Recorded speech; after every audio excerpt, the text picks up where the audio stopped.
Saludos cordiales, estimados estudiantes. En este video podremos observar los orígenes y la historia del lenguaje HTML, quién fue su creador y cómo funciona este lenguaje, así como también veremos el avance o la evolución de la tecnología durante estos años hasta la actualidad.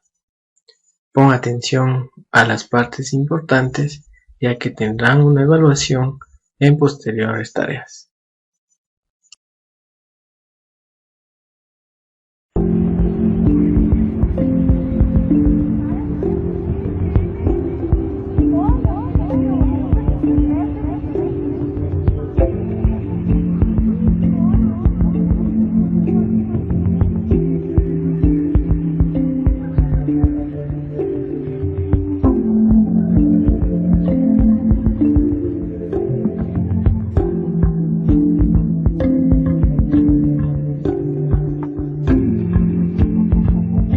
En la actualidad, la facilidad de acceso a la información es enorme.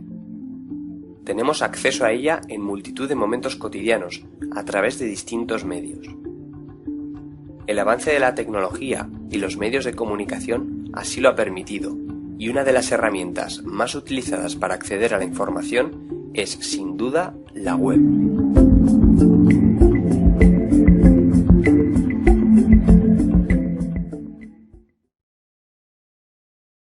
Retrocedamos a 1989. Internet ya existía, aunque hasta la fecha el mejor mecanismo de intercambio de información a través de Internet era la transferencia de ficheros haciendo uso del protocolo FTP. Este sistema de transferencia de información tiene ciertos inconvenientes, ya que su función se limita a poder realizar transferencias de ficheros que posteriormente es necesario abrir con el programa correspondiente para cada tipo de fichero. Además, si un documento menciona a otro o hace referencia a alguna sección, es el usuario el que tiene que buscar ese otro documento o navegar hasta la sección correspondiente. Por aquel entonces, Tim Berners-Lee, un físico que trabajaba en el CERN, pensó en que debía de haber una forma más efectiva para distribuir e intercambiar información sobre las investigaciones que llevaba a cabo. De esta forma, comienza a trabajar en lo que 2 años más tarde se presentaría de manera formal como la World Wide Web. La idea consistía en un nuevo tipo de documentos, denominados documentos de hipertexto. Estos se podrían crear de manera sencilla empleando un lenguaje de marcas, que se denominó lenguaje de marcado de hipertexto. La idea básica del hipertexto es que, además de la información, un documento puede tener elementos destacados en los que se puede pulsar, llevándote de esta forma a otras partes del propio documento o incluso a otros documentos. Estos elementos sobre los que se puede pulsar son conocidos como hipervínculos. Era necesario, por tanto, crear un programa que entendiese ese lenguaje de marcas y lo representase en pantalla, permitiendo hacer los clics correspondientes en los hipervínculos y llevándote a los documentos enlazados. Este programa es conocido como navegador web. Fue Tim Berners-Lee quien creó el primer navegador web, y lo llamó World Wide Web. Por otro lado, este nuevo tipo de documentos hay que transferirlos entre los distintos ordenadores que deseen acceder a ellos. Estaba claro que se iba a emplear Internet para su transferencia, ¿pero se iba a usar el protocolo de transferencia de ficheros para ello? No. Se decidió crear un protocolo similar, pero más apto para transferir este tipo de documentos. Ese protocolo de transferencia se denominó HTTP. Es la combinación de estos 3 elementos lo que hace posible la web. Con el paso del tiempo, tanto el protocolo HTTP como el lenguaje HTML y los navegadores web han sido revisados, ampliados y mejorados por distintas organizaciones y compañías. Es especialmente relevante el papel desempeñado por W3C, un consorcio internacional fundado en 1994 por el propio Tim Berners-Lee. Actualmente cuenta con más de 300 miembros, entre los que se incluyen importantes compañías e instituciones, como por ejemplo Google, IBM, Apple, Adobe o Facebook. Desde este consorcio se trabaja en la mejora de la web y en definir las directrices para su futuro. También en 1994 se lanzó la primera versión del navegador web Netscape Navigator, que se convirtió en uno de los navegadores más usados durante unos años. Netscape estaba basado en Mosaic, un navegador anterior y que tiene la fama de haber popularizado la web. Un año después de su lanzamiento, Netscape incorporó en su navegador la capacidad de interpretar y ejecutar instrucciones de código de un lenguaje de programación denominado JavaScript.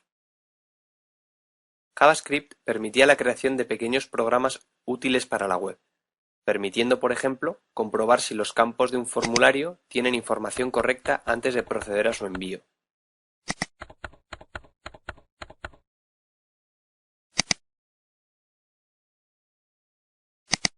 Netscape también incluyó el soporte para ejecutar programas Java, denominados applets, que podrían ser incrustados en una web, aunque para ello era necesario tener instalado en el equipo una máquina virtual Java. Con el paso del tiempo han surgido nuevos navegadores desarrollados por distintas compañías.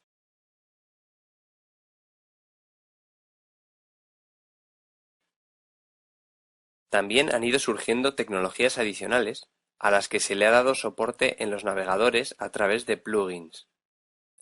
Un ejemplo claro es el uso de Flash, tecnología desarrollada por la empresa Macromedia, posteriormente adquirida por Adobe.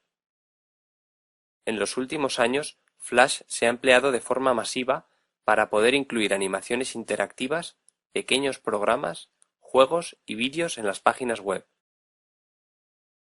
Con todos estos navegadores y distintas tecnologías que intentan hacerse un hueco en la web, es muy importante la labor que desempeña W3C, definiendo los estándares que forman la web. Se está trabajando en una versión mejorada de HTML, la versión 5, con la idea en mente de que tan solo mediante un navegador web, sin necesidad de programas externos adicionales, se pueda visualizar correctamente cualquier web, pudiendo incluir esta contenido dinámico como animaciones o vídeos. Todavía se encuentra en modo experimental, aunque ya es usado por múltiples desarrolladores web, dados sus avances y mejoras.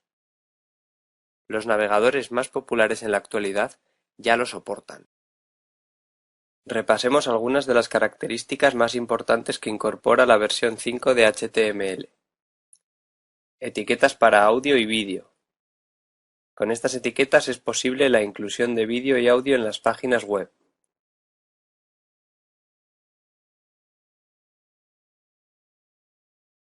Validación nativa.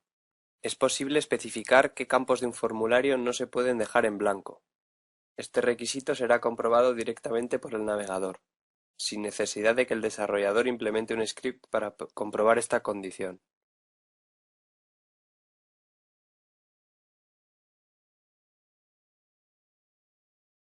Tipos específicos en campos de formulario. Se puede definir qué tipo de información debe introducirse en cada campo de un formulario. Por ejemplo, si un campo requiere un número, no permitirá incluir una letra, facilitando de esta forma la validación de formularios.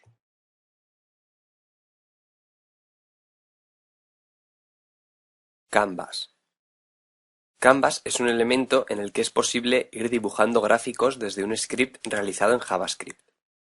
De esta forma se pueden crear pequeñas animaciones o animaciones que responden a determinados eventos, como por ejemplo un videojuego.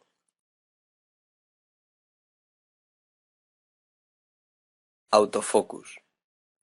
Este atributo se puede aplicar a campos de un formulario para que estos reciban automáticamente el foco en cuanto se carga la página web.